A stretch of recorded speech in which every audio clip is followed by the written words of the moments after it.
오늘의 10분 말씀. 사무엘상 1장 19절부터 28절입니다. 19절 한 절 읽겠습니다. 그들이 아침에 일찍이 일어나 여호와 앞에 경배하고 돌아가 라마에 자기 집에 이르니라. 엘가나가 그의 아내 한나와 동침함에 여호와께서 그를 생각하신지라. 사무엘상 1장의 시작은 한나의 괴로움과 기도로 시작하였습니다. 하지만 오늘 본문은 하나님의 은혜로 한나의 그 괴로움이 해결이 됩니다. 그리고 그 한나의 어려움은 자녀가 없었던 것이었습니다. 한나는 슬퍼하는 가운데 하나님께 조건 기도를 하게 됩니다. 그것은 아들을 주시면 그 아들을 구별된 자녀로 평생 성전에서 일하는 자로 드리겠다라는 서원 기도였습니다. 그리고 오늘 본문의 한나는 드디어 아들을 갖게 됩니다. 그리고 그 아기의 이름을 사무엘이라 짓게 되고 아기가 젖을 뗄 때쯤 그 아들을 성전에 있는 엘리 제사장에게 데리고 갑니다. 오늘 본문을 통해 두 가지를 점검해 보시길 바랍니다. 첫 번째, 나는 기도를 통해 내 뜻이 아닌 하나님의 뜻을 찾아가고 있는가? 두 번째는 나의 믿음의 생활은 한나처럼 자원하는 삶을 살고 있는가? 아니면 억지로의 믿음의 생활을 하고 있는지 점검해 보시길 바랍니다. 오늘 본문은 크게 두 부분으로 나눌 수 있습니다. 첫 번째, 한나의 아들 사무엘이 태어납니다. 두 번째, 사무엘이 성소에서 일하는 자로 드려지게 됩니다. 첫 번째 부분은 19절과 20절의 사무엘의 출생 부분입니다. 우선 17절을 보시게 되면 한나는 엘리 제사장으로부터 축복을 받았습니다. 그것은 평안히 집으로 돌아가라, 그리고 하나님께서 너의 기도를 들어주신다라고 말씀했습니다. 그리고 한나는 그 말을 붙잡고 더 이상 슬퍼하지 않았다라고 기록합니다. 그리고 19절에 빠른 전개를 보여줍니다. 그들은 아침에 일찍 일어났다라는 표현이 등장합니다. 일어났다라는 표현은 1장 9절에서도 한나가 괴로워하며 성전을 찾을 때에도 일어났다라는 표현을 사용합니다. 이것은 한나의 적극성과 자원하는 마음을 표현하고 있는 것입니다. 엘가나와 한나는 아침 일찍 일어나 제사를 드린 실로에서부터 본인들의 집인 라마로 돌아오게 됩니다. 그리고 한나와 엘가나는 잠자리를 갖게 됩니다. 그리고 성경은 하나님께서 그녀를 생각하셨다라고 표현합니다. 19절입니다. 그들이 아침에 일찍이 일어나 여호와 앞에 경배하고 돌아가 라마에 자기 집에 이르니라. 엘가나가 그의 아내 한나와 동침함에 여호와께서 그를 생각하신지라라고 기록합니다.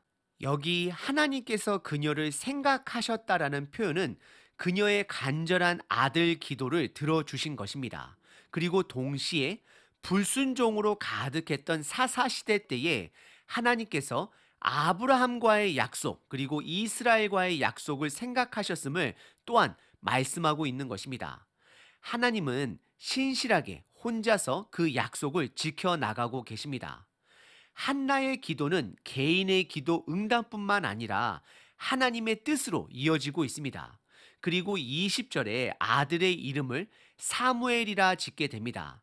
많은 학자들이 아직까지도 이 사무엘의 이름의 뜻을 가지고 여러 의견들이 있습니다. 크게는 두 가지 이름의 뜻으로 나뉘게 됩니다. 첫 번째는 그의 이름은 엘이다, 즉 그의 이름은 하나님이다 라는 뜻을 가지고 있습니다. 그리고 두 번째는 하나님께서 한나의 기도를 들으셨다라고 해서 들으셨다라고 해석하기도 합니다. 사무엘이라는 글자의 뜻은 그의 이름은 하나님입니다. 하지만 발음적으로 해석을 하게 되면 들으셨다라고도 보기도 합니다. 중요한 것은 하나님은 한나의 기도를 통해 그녀의 기도뿐만 아니라 이스라엘과의 약속 또한 기억하신 것입니다. 오늘 본문의 첫 번째는 사무엘이 태어난 사건입니다. 이 사건은 하나님께서 사사시대 속에서도 그들과 함께 하시는 하나님을, 임마누엘의 하나님을 드러내고 계십니다. 하나님은 신실하게 스스로의 약속을 지켜가고 계십니다. 그리고 오늘 본문의 두 번째 부분은 21절서부터 28절까지 사무엘이 성전에 들여지게 됩니다. 21절에 사무엘이 태어나고 엘가나 가정은 예전과 같이 매년 실로에 올라가 제사를 드리게 되었다라고 기록합니다. 하지만 22절에 엄마 한나와 아기 사무엘은 함께 올라가지 않았습니다. 한나가 남편 엘가나에게 아기가 젖을 뗄 때까지만 기다려 달라라고 요청을 합니다. 그리고 그 이후에는 실로에 있는 성소에 사무엘을 데리고 가서 평생 성소에서 일하는 자로 그 아들을 드리겠다라고 고백을 합니다. 이것은 한나의 자원하는 마음입니다. 한나는 자원하여 아기가 젖을 떼기까지 함께 지내고 그 이후로는 아들을 성전에 드리기로 결단을 합니다. 이것은 한나의 자원하는 마음입니다. 한나는 자원하여 아기가 젖을 떼기까지 함께 지내길 원하고 있습니다. 고대 당시 모유 문화로 보면 약 3살에서 4살까지 사무엘이 엄마와 함께 있었던 것으로 추정해 볼 수 있습니다. 그리고 어느 정도 사무엘이 말을 하고 걸어 다닐 때까지 아들과의 마지막 시간을 함께 보내게 되는 것입니다. 그리고 23절에 남편 엘가나는 한나의 그 의사를 존중해 줍니다. 그리고 엘가나는 다음과 같이 믿음의 고백을 합니다. 오직 여호와께서 그의 말씀대로 이루시기를 원한다라고 고백합니다. 한나 가정의 사무엘이 태어남은 두 부부에게 하나님의 임재를 다시금 깨닫게 한 계기가 되었을 것입니다. 이것은 한나에게뿐만 아니라 엘가나에게도 분명 하나님의 일로 여겨졌을 것입니다. 왜냐하면 자녀를 갖지 못하는 아내가 기도를 통해 그리고 엘리 제사장을 통해 확답을 듣고 실질적으로 아들이 태어났기 때문입니다. 그래서 그들은 하나님의 일을 기대하기 시작했을 것입니다. 24절에 아들 사무엘이 드디어 젖을 떼게 됩니다. 그리고 가족이 아들 사무엘과 실로로 올라갈 준비를 합니다. 많은 재물을 가지고 올라갑니다. 숫소 3마리와 밀가루 한 에바, 그리고 포도주 한 가죽 부대를 가지고 올라갑니다. 이것은 보통 개인이 드리는 최대의 제사, 숫소 1마리로 본다 그러면 숫소 3마리는 매우 많은 양입니다. 이것은 엘가나와 한나가 자원하여 드리는 제사가 되는 것입니다. 그리고 성경은 24절에 사무엘이 아직 어렸다라고 밝히고 있습니다. 그리고 한나는 엘리 제사장을 만나 본인이 오래전 여기서 슬피 울며 기도했던 여인임을 26절에 고백합니다. 그리고 이어지는 27절에 그 당시 하나님께 아들을 구하는 기도 중이었고 하나님께서 그 기도를 들어주셨기 때문에 본인이 서원한 대로 약속한 대로 사무엘을 성소에서 일하는 자로 평생 드리기 위해서 왔다라고 고백을 합니다. 사실 사무엘은 레위 지파의 자식입니다. 너무 어린 나이에 성소에서 살게 되었지만 그곳은 그가 있어야 할 곳이었습니다. 한나와 엘가나의 입장에서는 부모로서 마음이 많이 아팠을 것입니다. 하지만 그 둘은 자원하는 마음으로 그리고 약속한 대로 사무엘을 성소에서 일하는 레위인으로 평생 드리게 되는 것입니다.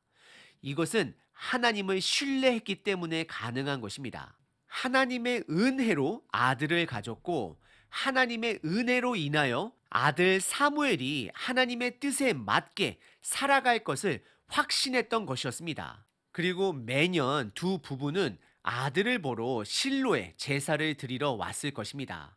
그리고 하나님이 본인 아들을 통해 하실 일들을 기대했을 것입니다.